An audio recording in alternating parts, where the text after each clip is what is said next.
Everyone दोस्तों, आज है जून 28 2023 और हम लोग करेंगे द हिंदू न्यूज़पेपर के एनालिसिस। मेरा नाम है सिकंदर चौधरी और आज फिर से हम लोग कुछ टॉपिक्स करने वाले हैं। कौन कौन से टॉपिक रहेंगे ब्रीफली देख लेते हैं एक बार।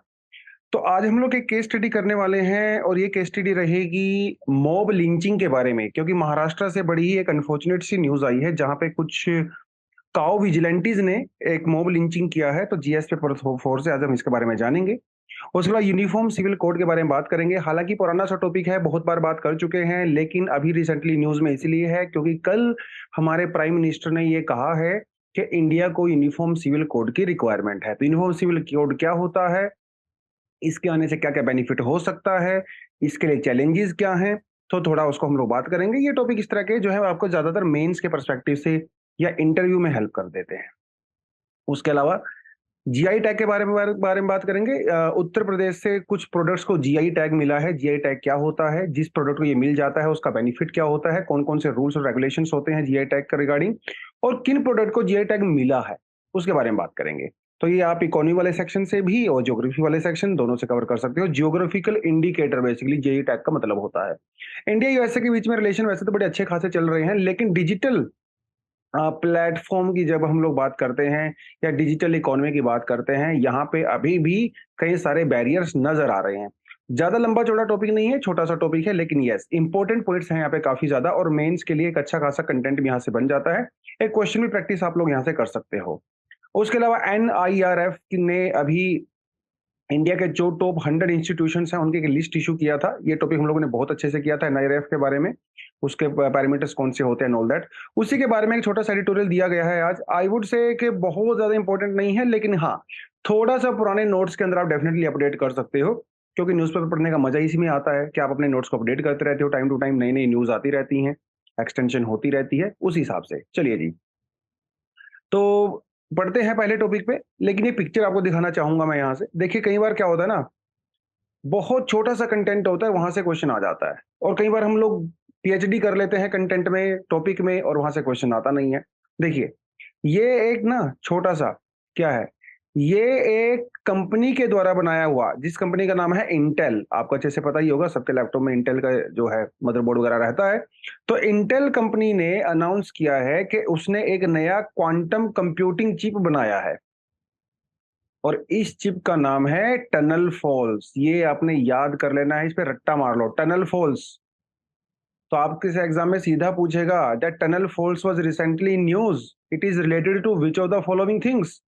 अब उसमें आपके कोई वो वाटरफॉल का नाम दे देगा, बच्चे कंफ्यूज होकर लगा के आएंगे।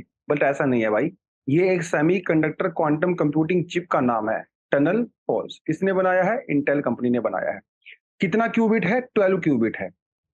ठीक है, सिलिकॉन चिप के ऊपर इसको बनाया गया है। क्यूबिट के बारे में यूपीएससी ऑलरेडी क्वेश्चन पूछ चुका है last to last year. Qubit क्या होता है? तो क्यूबिट बेसिकली क्वांटम कंप्यूटिंग को यूज करने की पावर होती है। पावर इन द सेंस के जो कोड्स यूज किए जाते हैं, जैसे आजकल हम लोग क्या यूज करते हैं, 01 01 11 0 0, है ना, ये करते हैं ना, इसे बाइनरी कहते हैं, बाइनरी बीट्स कहते हैं। लेकिन जो क्वांटम कंप्यूटिंग में यूज होता है उसे क्यूबिट्स कहते हैं। ये उसकी यूनिट होती है बेसिकली। ठीक है, ये थोड़ा आपको पता होना चाहिए, प्रीलिम्स के पर्सपेक्टिव से छोटी सी इन्फॉर्मेशन आपके लिए थी। अब बढ़ते हैं आज के पहले मेन टॉपिक पे। Man lynched by the group of the cow vigilantes in and 11 people are arrested. तो एक 32 साल के एक आदमी थे भाई, उनको महाराष्ट्र के नासिक डिस्ट्रिक्ट में अनफॉर्चुनेटली उनको लिंच किया गया। और वो टेम्पो लेके जा रहे थे, उस टेम्पो के अंदर मीट था।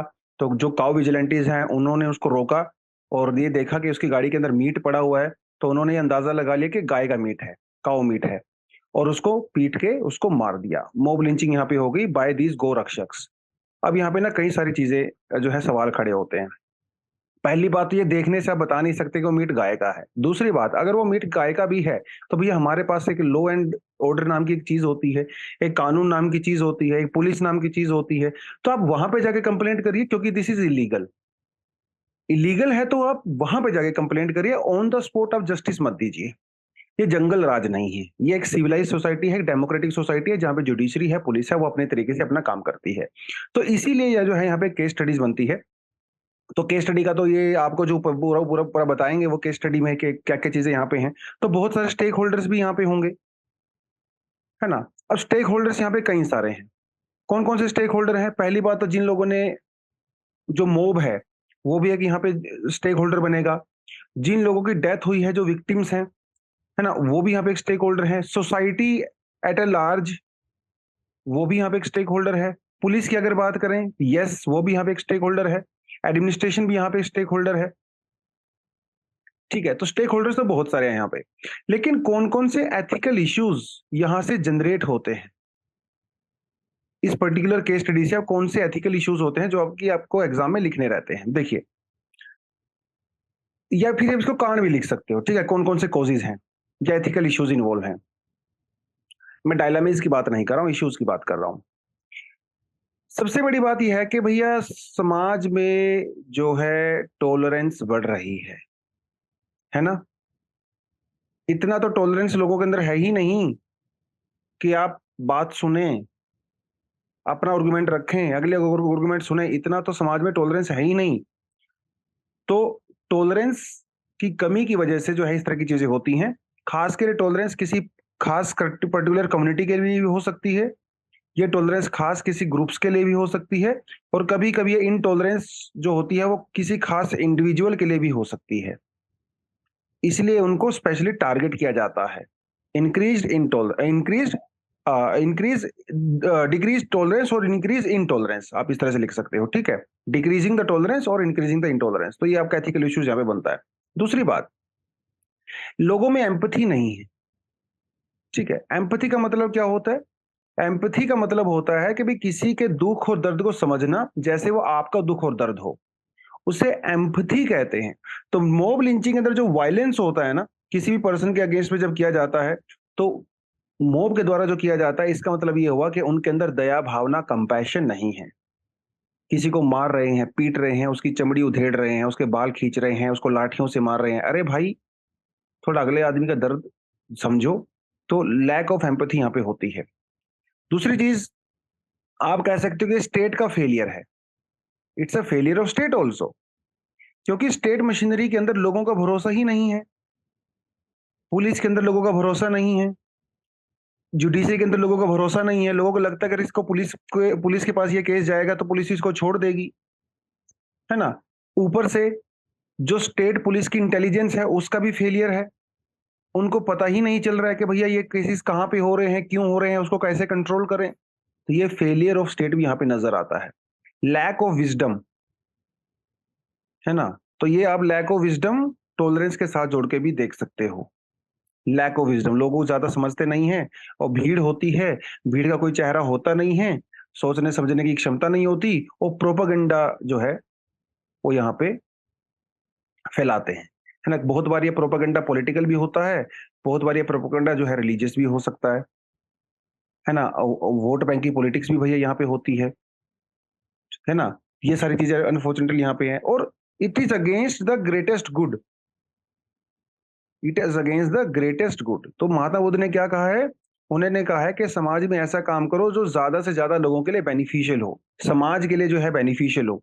तो मोब लिंचिंग जैसे जब इंसिडेंट होते हैं किसी खास कम्युनिटी के अगेंस्ट में, तो इससे क्या होता है? इससे समाज में पीस थोड़ी ना रहती है, समाज में पीस थोड़ी होती है, हार्मनी पीस वो जो है हार्म होती है। ये सारी चीजें जो है यहाँ पे होती हैं। तो ये कुछ एथिकल इश्यूज जो है आपको यहाँ पे पता होने चाहिए। उसके अलावा तो रीजन हो गए, आप इसे रीजन भी कह सकते हो, आप इसे जो है एथिकल इश्यूज भी कह सकते हो, ठीक है। उसके अलावा जो यूथ है वो भी तो मिसगाइडेड है ना। यूथ, देखिए रीजंस में आप जो है डाल सकते हो मिसगाइडेड यूथ। पहली बात तो यूथ के पास काम धंधा भी नहीं है, अनएम्प्लॉयमेंट भी बहुत ज्यादा है, राइट। काम नहीं है तो यूथ यंग होता है, एनर्जी ज्यादा होती है, तो बहुत बार यूथ को मिसगाइड कर दिया जाता है फेक न्यूज वगैरह के द्वारा। उसके माइंड को यू नो उसके माइंड को ऐसा चेंज कर दिया जाता है, ऐसा बायस कर दिया जाता है किसी पर्टिकुलर कम्युनिटी के अगेंस्ट में, इंडिविजुअल के अगेंस्ट में, कि वो इस तरह के स्टेप यहाँ पे उठाने पे मजबूर हो जाता है। उसके अलावा एक रीजन यहाँ पे डिफेंस भी हो सकता है, क्योंकि भीड़ का कोई चेहरा तो होता नहीं है। तो बहुत बार भीड़ को ये डर होता है कि उनके एग्जिस्टेंस को खतरा है, तो इंडिविजुअली वो रिएक्ट करने के बजाय भीड़ में रिएक्ट करते हैं, क्योंकि भीड़ का चेहरा कुछ होता नहीं है। तो किसी मोब क्राइम जो है वो किसी सिटीजन के अगेंस्ट में जो है इसकी वजह से हो जाता है, अनफॉर्चुनेटली, है ना। बायस्ड व्यू, बायसनेस, अब देखिए ये बायसनेस ही तो है। कि वो अगर टेम्पो के अंदर अगर 2 मुस्लिम यूथ हैं, 3 मुस्लिम यूथ हैं, अगर वो टेम्पो के अंदर मीट लेके जा रहे हैं, तो ये ऑलरेडी आपने दिमाग में सोच लिया कि वो गाय का मीट ही होगा।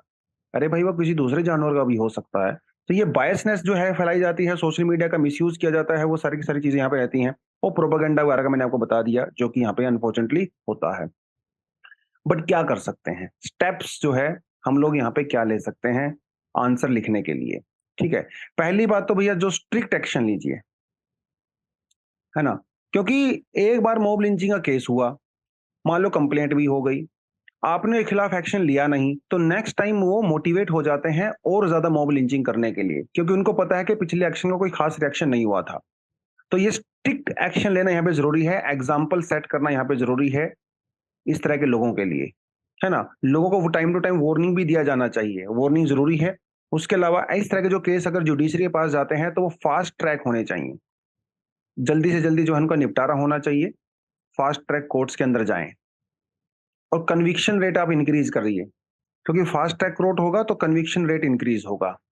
ये चीज़ भी बहुत इंपॉर्टेंट है ना? उसके अलावा पर्सुएशन का आप यूज़ कर सकते हो, लोगों को पर्सुएड कर सकते हो कि भाई मॉब लिंचिंग नहीं करना है। अगर आपको ऐसा कोई केस नज़र आता है, तो आप पुलिस के पास जाएँ, जुडिशरी के पास जाएँ, अथॉरिटीज़ के पास जाएँ, वायलेंस ना करें, तो लोगों को पर्सुएशन करना भी ज़रूरी है। तो ये कुछ शॉर्ट टर्म स्टेप आप डेफिनिटली ले सकते हो।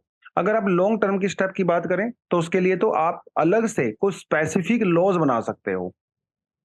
है ना? हमारे जो पार्लियामेंटेरियंस हैं, जैसे मॉब लिंचिंग के लिए कोई अभी हमारे पास खास कानून नहीं है और जो भी कानून हमारे पास अभी बनते हैं, आईपीसी वगैरह के अंदर वो काफ़ी वेग हैं, प्रॉपर्ली डिफाइंड नहीं है। तो स्पेसिफिक लॉज़ बनाना यहाँ पे ज़रूरी है। उसके अलावा वैल्यू एजुकेशन दिया जाना ज़रूरी है। स्कूल्स में, कॉलेजेस में, फैमिलीज़ में के लेवल पे, सोसाइटी लेवल पे वैल्यू एजुकेशन दीजिए, समझना ज़रूरी है समाज को कि सबकी अपनी इच्छाएँ होती हैं, सबकी अपनी प्रैक्टिसेज़ होती हैं। एज़ लॉन्ग एज़ आप किसी दूसरे को हार्म नहीं कर रहे हो, तो आप उन प्रैक्टिसेज़ को कर सकते हो और वायलेंस किसी भी केस में आंसर नहीं हो सकता है, राइट? एक प्रॉपर रूल रेगुलेशन के थ्रू ही समाज को जाना चाहिए, एज़ अ सिविलाइज़्ड सोसाइटी के रूप में जाना चाहिए। एडमिनिस्ट्रेशन भैया इफेक्टिव होना चाहिए, सीधी-सी बात है ना? पुलिस को अपना काम प्रॉपर तरीके से करना चाहिए, इंटेलिजेंस प्रॉपर तरीके से गैदरिंग होनी चाहिए और इस तरह की इन्फॉर्मेशन मिलती है, तो प्रोएक्टिव स्टेप लेने चाहिए। वेट नहीं करना चाहिए कि फ़ोन आएगा, कंप्लेंट होगी तभी हम लोग जाएँगे। इस तरह की केसेज़ नहीं होनी चाहिए और कम्युनिटी पुलिसिंग भी ज़रूरी है। ये पॉइंट आप हमेशा लिख सकते हो इस तरह के केसेज़ में, है ना? कम्युनिटी कम्युनिटी पुलिसिंग समाज को भी अपनी ज़िम्मेदारी समझनी पड़ेगी, आम सिटीज़न को भी अपनी ज़िम्मेदारी समझनी चाहिए कि आप भी पुलिस का इंटीग्रल पार्ट हो। तो इस तरह के केस अगर आपको अपने आस-पास नज़र आते हैं, सुनाई देते हैं, तो आप प्लीज़ पुलिस को तुरंत इन्फॉर्म करिए। अरे 100 नंबर पे तो कॉल कर ही सकते हो ना, उसमें तो कुछ नहीं जाता है। उस तरह की चीज़ें डेफ़िनेटली यहाँ पे होनी चाहिए। तो ये कुछ पॉइंट आप डेफ़िनेटली इसके अंदर लिख सकते हो। नेक्स्ट टॉपिक अपना आता है जी, India needs a uniform civil code affirms Modi. तो मोदी जी ने कहा है कि भई इंडिया को यूनिफॉर्म सिविल कोड की ज़रूरत है। क्योंकि एक तो देखिए 2024 में इलेक्शन आने वाले हैं, तो मे बी हो सकता है उसकी वजह से कुछ बोला हो इन्होंने। क्योंकि 2018 में लॉ कमीशन ने साफ-साफ कह दिया था कि इंडिया को यूनिफॉर्म सिविल कोड की कोई ज़रूरत नहीं है। इवन पार्लियामेंट के अंदर सरकार ने भी कहा था कि फिलहाल हम लोग यूसीसी के बारे में बात नहीं कर रहे हैं, यूनिफॉर्म सिविल कोड को लेके आने का हमारा कोई भी इरादा नहीं है। लेकिन अभी वो थोड़ी-सी टोन यहाँ पे चेंज होती नज़र आ रही है। उत्तराखंड की अगर बात करें, मध्य प्रदेश की बात करें, कर्नाटक के अंदर भी ये बात चली थी कि वो स्टेट जो है यूनिफॉर्म सिविल कोड लेके आएँगे। अब वो एक अलग मुद्दा है कि क्या स्टेट्स अपना खुद का यूनिफॉर्म सिविल कोड लेके आ सकते हैं क्या? या सेंटर को ही उसकी रिक्वायरमेंट होती है? अब ये सुप्रीम कोर्ट के अंदर केस चल रहा है। बट जनरली हमें पता होना चाहिए यूनिफॉर्म सिविल कोड के बारे में क्या है, क्या नहीं है एंड ऑल दैट। देखिए नाम में ही समझ में आ गया होगा यूनिफॉर्म, है ना? और सिविल कोड, वो क्रिमिनल कोड की बात नहीं कर रहा है। इंडिया में क्रिमिनल लॉ ऑलरेडी यूनिफॉर्म है,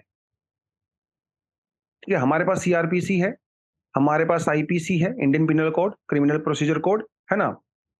और ये जो अपना अपना जो है इंडियन पिनल कोड है, तो ये तो ऑलरेडी है हमारे पास, ये तो यूनिफ़ॉर्म है। मतलब कोई अगर आप क्राइम करते हो, आप किसी भी रिलीजन से बिलॉन्ग करते हो, डज़न्ट मैटर, भैया सज़ा आपको बराबर मिलेगी। लेकिन सिविल मामले की जब हम लोग बात करते हैं, सिविल मामले में क्या-क्या आता है? सिविल मामले में आता है आपका marriage, divorce, inheritance, adoption, maintenance, ये सब सिविल मामले होते हैं। सिविल मामलों में अलग-अलग रिलीजन का अलग-अलग कस्टम्स होते हैं और ये कस्टम्स वगैरह जो रहते हैं वो उनके रिलीजियस टेक्स्ट वगैरह से लिए जाते हैं। जैसे अगर आप इस्लाम की बात करें तो कुरान से हो गया, शरिया लॉज हो गए, ऐसे ही क्रिश्चियनिटी में बाइबल के रिगार्डिंग और दूसरी जो बुक्स हैं, वहाँ से जो है ये लिए जाते हैं, कस्टम्स होते हैं जो जनरेशन टू जनरेशन चलते रहते हैं और वो पूरी तरह से कोडिफाइड भी नहीं होते हैं। मतलब रिलीजियस कम्युनिटीज़ के अंदर भी अलग-अलग कस्टम्स हो सकते हैं। तो ये जो सिविल लॉज होते हैं ये जो पर्सनल लॉज होते हैं इस तरह के मामलों में मैरिज, डिवोर्स, इनहेरिटेंस वगैरह पर्सनल लॉज के द्वारा रेगुलेट किए जाते हैं जो प्रॉपर्ली कोडिफाइड नहीं है। ये वाले काफ़ी अच्छे से कोडिफाइड हैं जो कि ब्रिटिशर्स ने अंग्रेजों ने कर दिए थे। ये जो सेक्युलर प्रैक्टिसेस होती हैं, ठीक है? इनको यूनिफ़ॉर्म करना है, ताकि समाज में सभी के लिए ये कानून बराबर हो। मैरिज के बारे में, डिवोर्स के बारे में, बच्चे किसको अडॉप्ट कर सकते हो, अडॉप्शन, इनहेरिटेंस, मेंटेनेंस वगैरह उसके बारे में, ठीक है? तो ये तो थोड़ा-सा आपको पता होना चाहिए यूनिफ़ॉर्म सिविल कोड होता क्या है। कई सारे केसेस हैं, Shah Bano case, Daniel Latifi case, Sarla Mudgal case. अगर आप थोड़ा इन केस को पढ़ना चाहते हो तो थोड़ा बहुत गूगल कर सकते हो, कोई दिक्कत नहीं है। बट बहुत ज़्यादा मत पढ़ें, खासकर सरला मुदगल केस और शाह बानो केस ये इम्पोर्टेंट है। शाह बानो केस काफ़ी इम्पोर्टेंट है, ये आप पढ़ सकते हो।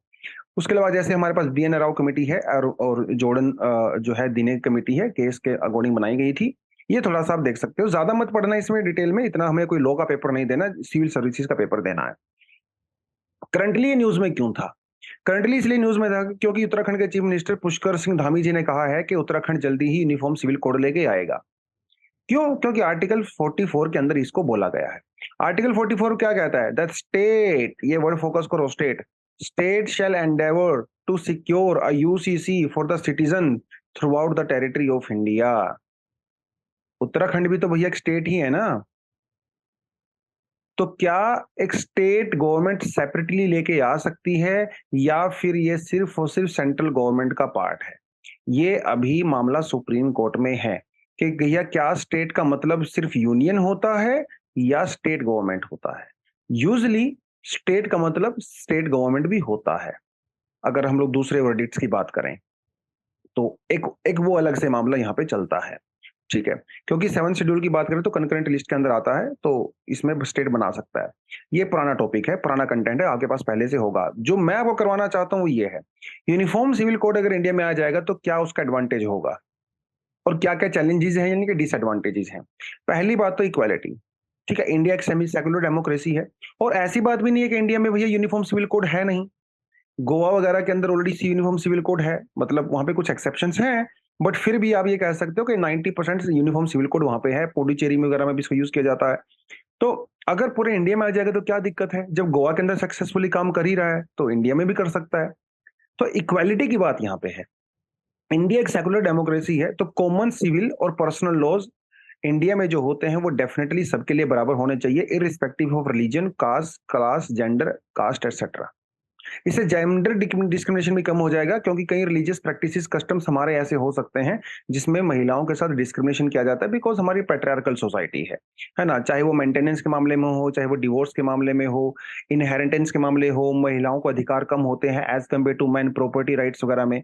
तो एक तो सबके लिए बराबरी हो जाएगी, राइट? एक ही चीज आपको पता होना चाहिए।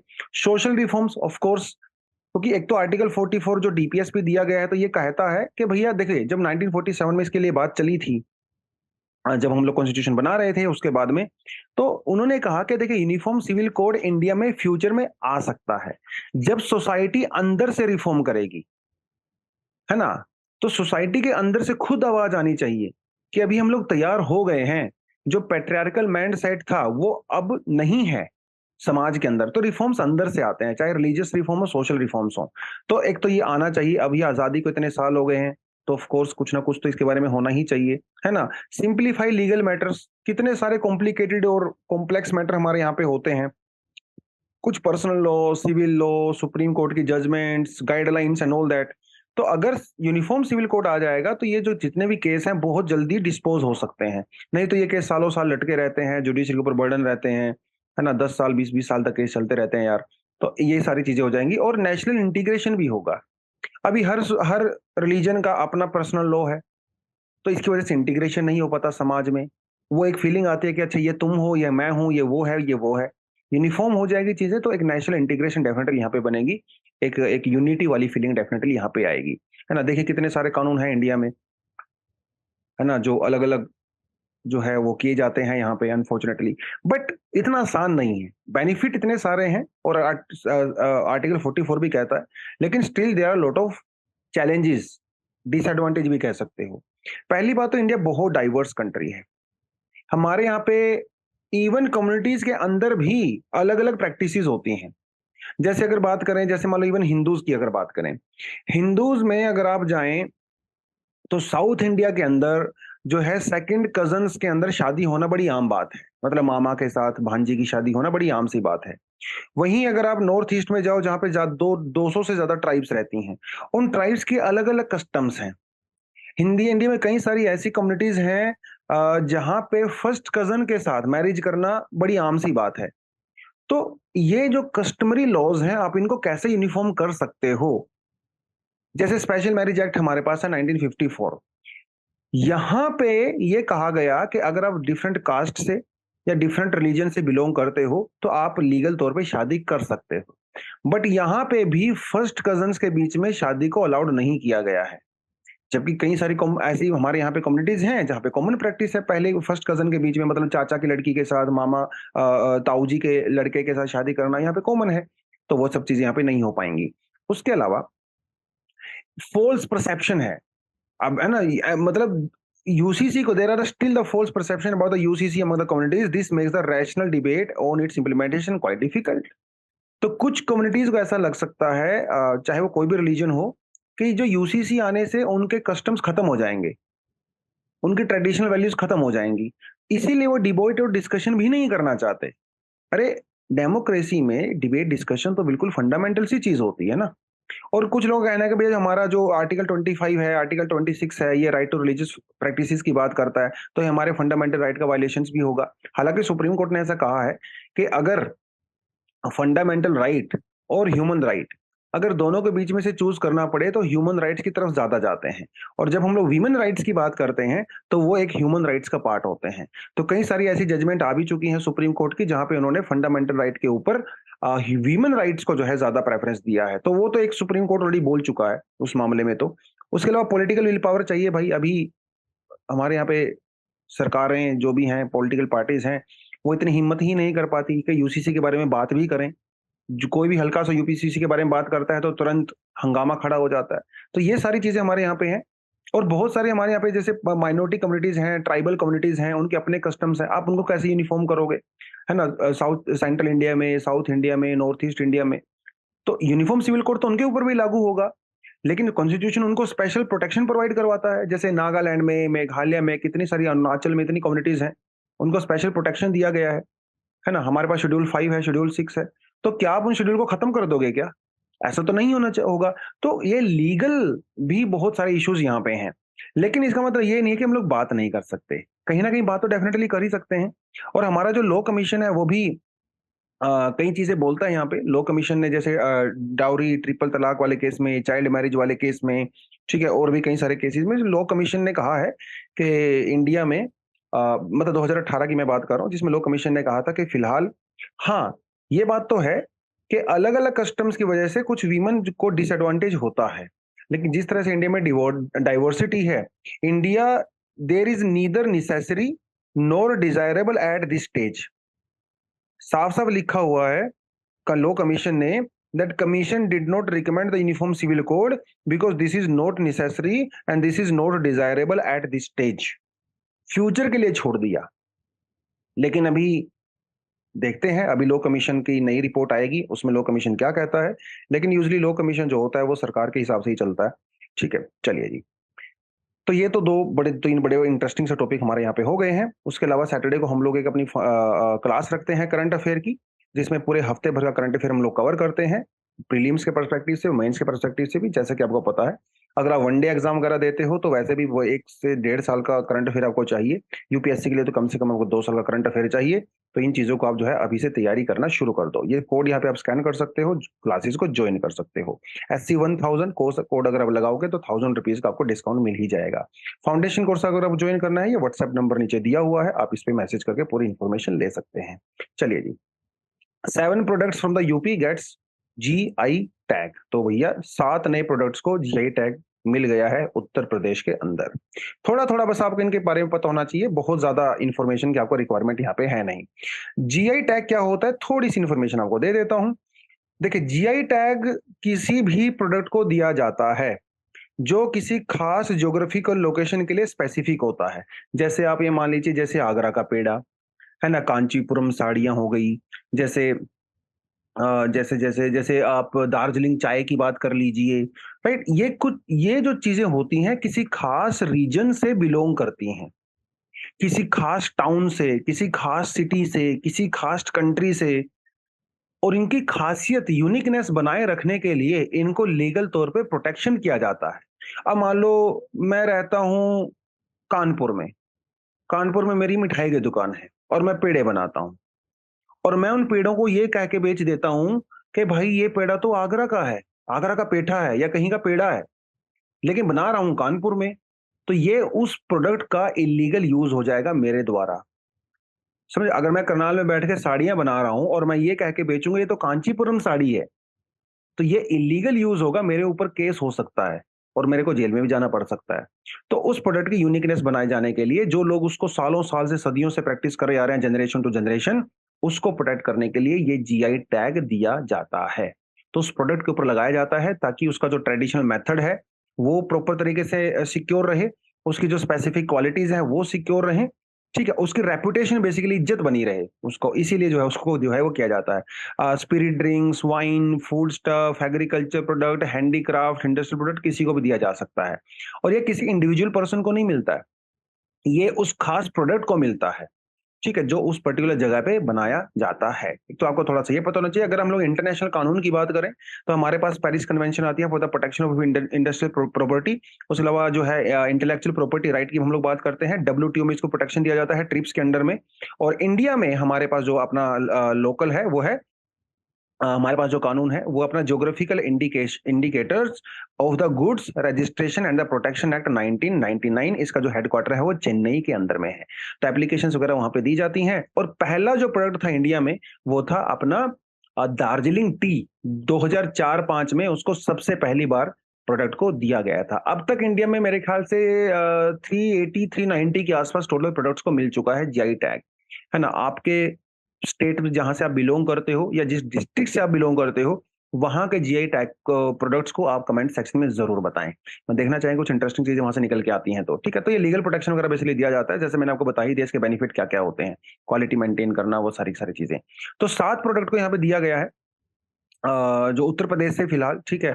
अमरोहा ढोलक, आप ये क्लियरली देख सकते हैं अमरोहा ढोलक के बारे में छोटी-सी इन्फॉर्मेशन यहाँ पे दी हुई है। लकड़ी का बनाया जाता है, wood from the mango, mango की लकड़ी से बनाया जाता है, शीशम की लकड़ी से बनाया जाता है। उसके बाद जो है इसको जो प्रॉपर तरीके से होता है वो बनाया जाता है। बड़ा खास यूनिक सा साउंड इसमें आता है, तो ये अमरोहा ढोलक है। उसके अलावा जो है बागपत और मेरठ जो बड़ा फेमस है भैया अपने हैंडलूम के लिए, अपनी होम फिनिशिंग प्रोडक्ट के लिए, डेकोरेशन वगैरह के लिए यूज़ किया जाता है। और बहुत सदियों से इसको यूज़ किया जाता है वहाँ पे। उसके अलावा काल्पी का जो हैंडमेड पेपर होता है, वो जो है यूज़ किया जाता है उत्तर प्रदेश में काल्पी से, और बड़े ग्रंथों में, पुराने कहानियों, कविताओं में इसका ज़िक्र किया जाता है काल्पी का। तो बड़ी पुरानी चीज़ें हैं ये भी यहाँ पे। उसके अलावा यहाँ पे देखें जो हम महोबा, गोरा पत्थर मतलब व्हाइट पत्थर, ठीक है? यहाँ पे ये जो हस्तशिल्प मतलब जो हाथ से बनाया जाता है, तो ये स्टोन क्राफ्ट होती है, इसको बनाया जाता है डेकोरेशन वगैरह के पर्पज़ के लिए। उसके अलावा जो है ये तरकाशी है, बड़ी ख़ास चीज़ है भैया तरकाशी। पहले क्या होता था, चमड़े के जूते वगैरह नहीं बनाए जाते थे, पहले लकड़ी के जूते वगैरह बनाए जाते थे। तो उस लकड़ी के जूते वगैरह पे जो है इस तरह का काम वहाँ पे किया जाता था। ये लकड़ी का कोई पीस लिया जाता था, पहले इसके अंदर डिज़ाइन बनाए जाते थे। उन डिज़ाइन के अंदर फिर बाद में ब्रास की जो वायर होती है, उसको भरा जाता था, फिल किया जाता था। तो इस तरह की चीज़ें बनाई जाती थी, खड़ाउस वगैरह, चप्पल वगैरह बनाए जाते थे। आजकल तो ये बहुत सारी चीज़ों में यूज़ होता है, जयपुर में भी काफ़ी अच्छे से यूज़ होता है।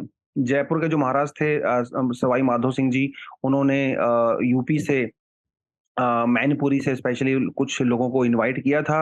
आज भी 4-5 फैमिली हैं जयपुर के अंदर जो इसको बनाती हैं, और बड़ा रेप्यूटेड है, बड़े महँगे प्रोडक्ट बिकते हैं भाई ये। जीआई टैग मिलने के बाद तो अब और भी महँगे हो जाएँगे, है ना? तो ये कुछ प्रोडक्ट्स के नाम वगैरह आप यहाँ पे याद कर सकते हो। बाकी यहाँ से कुछ एमसीक्यूज़ वगैरह भी हैं, वो भी आप देख सकते हो। ठीक है? कमेंट सेक्शन में बताइए, इसको पॉज़ करिए वीडियो को, मुझे आप कमेंट सेक्शन में बताइए। चलिए जी। तो ये इसके बारे में कुछ हो गया। उसके अलावा एक छोटा-सा टॉपिक अपने पास यहाँ पे आता है, थोड़ा उसके बारे में भी बात कर लेते हैं डेफिनेटली। ठीक है, ये जो टॉपिक है वो है इंडिया और अमेरिका के कंसर्न्स के बारे में। देखिए मोदी जी अभी मिले मिस्टर बाइडेन से, लंबी चौड़ी बातें हुई, ट्रेड को कैसे इंप्रूव करें, डिफेंस को कैसे करें, people to people relationship, Ukraine वाले इश्यू पे बात हुई, चाइना पे बात हुई, दुनिया भर की चीज़ों की बात हुई और इंडिया और पाकिस्तान और इंडिया सॉरी इंडिया और यूएसए के बीच में अब बहुत पोटेंशियल है रिलेशन का। खासकर टेक्नोलॉजी में, है ना? अभी देखिए टेक्नोलॉजी में यूएसए का कोई मुकाबला नहीं है। दुनिया भर में टेक्नोलॉजी एक्सपोर्ट करता है, डिजिटल टेक्नोलॉजी, कितनी बड़ी-बड़ी कंपनी है दुनिया की, सबसे बड़ी टेक्नोलॉजी कंपनी तो वहीं पे है, कम्युनिकेशन टेक्नोलॉजी, अमेज़न, फेसबुक, है ना? दुनिया भर की किसी कंपनी का नाम लीजिए, सब अमेरिकन कंपनी है, सिलिकॉन वैली अमेरिका में ही बनी है भाई। तो और इंडिया में भी आईटी सेक्टर की जब हम लोग बात करते हैं, सॉफ्टवेयर इंडस्ट्री की बात करते हैं, बहुत स्ट्रॉन्ग है। तो इंडिया और अमेरिका के बीच में ये जो टेक्नोलॉजी जो जो जो सेक्टर है, इसमें बहुत पोटेंशियल है। लेकिन अमेरिकन कंपनीज़ के द्वारा कंप्लेंट की जाती है कि इंडिया की गवर्नमेंट अपनी लोकल इंडस्ट्री को प्रोटेक्ट करती है। इसीलिए विदेशी कंपनियों को इंडिया में ज़्यादा मौका नहीं मिल पाता। तो वो इंडिया को अक्यूज़ करती हैं, इस वजह से। अमेरिका ने इंडियन कंपनीज को खुल्लम-खुल्ला अलाउ किया हुआ है अपनी कंट्री के अंदर ऑपरेट करने के लिए, लेकिन इंडिया नहीं करता है। इंडिया में बहुत सारे रूल्स रेगुलेशंस यहाँ पे बनाए जाते हैं, जैसा कि इंडिया की इकोनॉमी ओवरऑल जो है वो सेमी क्लोज मानी जाती है। जैसे इक्वलाइजेशन लेवाई है, ये हम लोगों ने 2016 के अंदर सबसे पहले इसको किया था, फिर 2020 में हम लोगों ने इसको अपडेट किया। ये डिस्क्रिमिनेट करता है किसके बीच में? रेज़िडेंट कंपनी के बीच में और नॉन रेज़िडेंट कंपनी के बीच में। यानी कि जो इंडियन कंपनी है, उससे कोई एक्स्ट्रा टैक्स नहीं लिया जाता। लेकिन जो विदेशी कंपनी है, उसके रेवेन्यू पे 2% 3% एक्स्ट्रा चार्ज किया जाता है, जस्ट बिकॉज़ वो विदेशी कंपनी है। तो ये लिक्विलाइजेशन एवॉइड हम लोगों ने लगाते हैं। आईटी रूल्स की जब हम लोग बात करते हैं, ये भी यहाँ पे काफ़ी प्रॉब्लम क्रिएट करता है कि भैया आपको 72 आवर्स के अंदर कंटेंट को वापस लेना पड़ेगा। अगर किसी सोशल मीडिया प्लेटफ़ॉर्म पे, किसी प्लेटफ़ॉर्म पे कोई आपत्तिजनक अगर कोई कंटेंट है, डाल दिया गया है, सरकार या कोर्ट अगर उस प्लेटफ़ॉर्म को कहती है उसको हटाने के लिए, तो पहले तो ये 24 आवर्स था, अब ये 72 आवर्स कर दिया गया है, बट स्टिल उनको हटाना पड़ता है। तो इतना कंटेंट क्रिएट होता है डेली बेसिस पे सोशल मीडिया पे, तो हर चीज़ के ऊपर तो नज़र नहीं रखी जा सकती। तो कंपनीज़ वगैरह इससे डिस्करेज होती हैं। उनके जो काम की स्मूथनेस होती है वो रुक जाती है। उसके अलावा आईटी एक्ट क्या कहता है, ग्रीवेंस अपीलेट कमिटी की बात करता है कि जो भी लोगों के द्वारा, सरकारों के द्वारा, कोर्ट के द्वारा जो कंप्लेंट की गई हैं सोशल मीडिया प्लेटफ़ॉर्म्स वगैरह पे, उनके ऊपर क्या एक्शन लिया गया, वो रिपोर्ट उनको देनी रहती है। तो ये सब चीज़ें कहीं न कहीं बैरियर का काम करती हैं। फिर हमारे पास एक जो है डेटा प्रोटेक्शन बिल 2022, अभी तो कानून नहीं बना है, इसको विथड्रॉ कर लिया गया। लेकिन इसके अंदर भी बड़े बड़े कंट्रोवर्शियल प्रोविजंस हैं। क्या कहता है? कहता है कि भैया इंडिया से जो डेटा है वो विदेशों में ट्रांसफर नहीं हो सकता। अब फेसबुक की बात कर लीजिए, अमेज़न की बात कर लीजिए, जितनी भी विदेशी कंपनी हमारे यहाँ पे हैं, ये इंडिया में डेटा स्टोर थोड़ी करती हैं। इनके जो सर्वर्स हैं, स्टोरेज सर्वर्स वगैरह वो इंडिया से बाहर हैं, या तो अमेरिका में हैं, कहीं और दूसरी जगह पे होंगे। और उसके लिए बहुत ज़्यादा इलेक्ट्रिसिटी चाहिए, बहुत ज़्यादा स्पेस चाहिए, बहुत ज़्यादा लोगों को हायर करना पड़ेगा, बहुत सारी चीज़ें होती हैं। तो इंडिया क अगर इसको अलाउ कर देता है, नहीं करता है अगर डेटा को इंडिया से बाहर जाना, तो इससे कंपनीज़ की ऑपरेटिंग कॉस्ट इंक्रीज़ हो गई। उनको इंडिया में सर्वर्स लगाने पड़ेंगे और जब ऑपरेटिंग कॉस्ट इंक्रीज़ होगी तो मतलब प्रॉफिट कम होगा। प्रॉफिट कम होगा तो भई वो कंपनी इंडिया में क्यों आएँगी? तो ये भी एक तरह का बैरियर ही है यहाँ पे। ये कानून ये कहता है कि हाँ, हम लोग डेटा को अलाउ कर देंगे दूसरी कंट्रीज़ में जाना, लेकिन सिर्फ़ कुछ कंट्रीज़ के अंदर। लेकिन ये नहीं बताया कि वो कौन-सी कंट्री होंगी और ना ये बताया गया कि उन कंट्रीज़ को डिसाइड करने का क्राइटेरिया क्या होगा। तो ये बहुत ही वेग सी टर्म्स यहाँ पे यूज़ की गई हैं अनफॉर्च्यूनेटली। तो ये चीज़ इन्होंने यहाँ पे बताई, तो ये बैरियर ही तो है ट्रेड को लेके। टेलीकम्युनिकेशन बिल 2022 इसको इंट्रोड्यूस किया गया। ये ओटीटी प्लेटफ़ॉर्म्स को भी इंक्लूड करता है रेगुलेशन के अंदर में।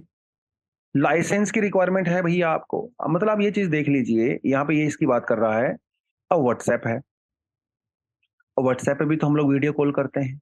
व्हाट्सऐप पे भी हम लोग ऑडियो कॉल करते हैं। और एक जो अपना और एयरटेल का जैसे है, जियो है, ये लोग भी कॉलिंग के लिए यूज़ होते हैं। तो ये टेलीकम्युनिकेशन बिल ये कहता है कि व्हाट्सऐप सिर्फ सोशल मीडिया प्लेटफ़ॉर्म नहीं है। व्हाट्सऐप एक टेलीकम्युनिकेशन कंपनी भी है क्योंकि यहाँ पे कॉल कर सकते हो। तो इसलिए जो एयरटेल के ऊपर, जियो के ऊपर, वोडाफ़ोन के ऊपर रूल लागू होंगे वो व्हाट्सऐप पे भी होंगे। व्हाट्सऐप कह रहा है भैया ये क्या बात हुई? मैं तो इंटरनेट सर्विस प्रोवाइड करवाता हूँ, मैं कोई कॉलिंग कंपनी थोड़ी ना हूँ। और जो लोग व्हाट्सएप का यूज कर रहे हैं वो तो पहले से ही एयरटेल का रिचार्ज करवा रहे हैं ना, वो तो पहले ही उनको पैसा दे रहे हैं ना, तो आप मेरे ऊपर एक्स्ट्रा फीस क्यों लगा रहे हो? इस तरह की चीजों की वजह से ये जो कंपनीज हैं, वो इंडिया में ग्रो नहीं कर पाती हैं जितना पोटेंशियल है इंडिया में।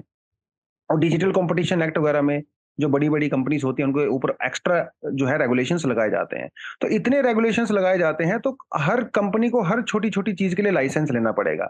करप्शन बढ़ेगा, चीज़ें रुकेंगी, है ना? स्मूथ नहीं हो पाएँगी, बिज़नेस करने में दिक्कत आएगी। तो ये जो कुछ चीज़ें हैं, जिसकी वजह से इंडिया और यूएसए के बीच में जो डिजिटल ट्रेड का पोटेंशियल है, वो प्रॉपर रियलाइज़ नहीं हो पाता और अमेरिकन कंपनीज़ ये कंप्लेंट करती हैं इंडिया की गवर्नमेंट को। तो ये थोड़ी चीज़ें आपको यहाँ पे पता होनी चाहिए। उसके अलावा जो एनआईआरएफ की हम लोग बात करते हैं, जो आज का एडिटोरियल दिया गया है। देखिए ये यहाँ से आप मेंस का क्वेश्चन भी अटेम्प्ट कर सकते हो। Despite ever growing strong relation between India and the USA, critically analyse the challenges that hinders the progress specially in the field of digital technology. 150 words में 10 मार्क्स में आप इसको आराम से कर सकते हो। ठीक है जी, अब करते हैं आज के एडिटोरियल की बात। A model for the quality and the inclusive education. Quality education तो समझ ही गए होंगे। इंक्लूसिव का मतलब जिसमें अब गरीब भी, अमीर भी, हर कास्ट, हर रिलीजन के लोग आते हैं। प्रिविलेज्ड भी आते हैं, अनप्रिविलेज्ड भी आते हैं। इंक्लूसिव एजुकेशन सबके लिए होनी चाहिए, सिर्फ प्रिविलेज क्लास के लिए नहीं होनी चाहिए। तो एनआईआरएफ की अभी थोड़े समय पहले लिस्ट आया था, जिसके अंदर 5 पैरामीटर होते हैं, जिनके बेसिस पे डिसाइड किया जाता है टॉप 100 इंस्टीट्यूशंस। इंटरेस्टिंग चीज़ क्या है पता है आपको? इंटरेस्टिंग चीज़ ये है कि इंटरेस्टिंग चीज़ ये है कि तमिलनाडु में सबसे ज़्यादा क्वालिटी वाले इंस्टीट्यूशन है आउट ऑफ 100। 35% से ज्यादा इंस्टीट्यूशन जो टॉप 100 के आते हैं, वो सिर्फ और सिर्फ तमिलनाडु से ही आ रहे हैं। देखिए 35। फिर दिल्ली के अंदर है दूसरे नंबर पे 32, केरला में 14, वेस्ट बंगाल के अंदर 8। ये 4-5 स्टेट ऐसे हैं जहां पे कुल मिला के 89% इंडिया के टॉप कॉलेज हैं। भैया बाकी में क्या हुआ? उत्तर प्रदेश इंडिया का सबसे बड़ा स्टेट है। बिहार, मध्य प्रदेश, राजस्थान, उड़ीसा, यहां से एक भी इंस्टीट्यूशन टॉप 100 में नहीं है ना? कमाल की बात। करना और ऐसा भी नहीं कि सारे साउथ सदर्न स्टेट्स के अंदर टॉप है। कर्नाटका के अंदर सिर्फ 2 ही कॉलेज हैं, तेलंगाना के अंदर सिर्फ 1 ही कॉलेज है, आंध्र प्रदेश के अंदर तो एक भी कॉलेज नहीं है जो टॉप 100 में हो। तो तमिलनाडु में ऐसी खास बात क्या है? एक स्टेट से 35 टॉप 100 इंस्टीट्यूशंस हैं।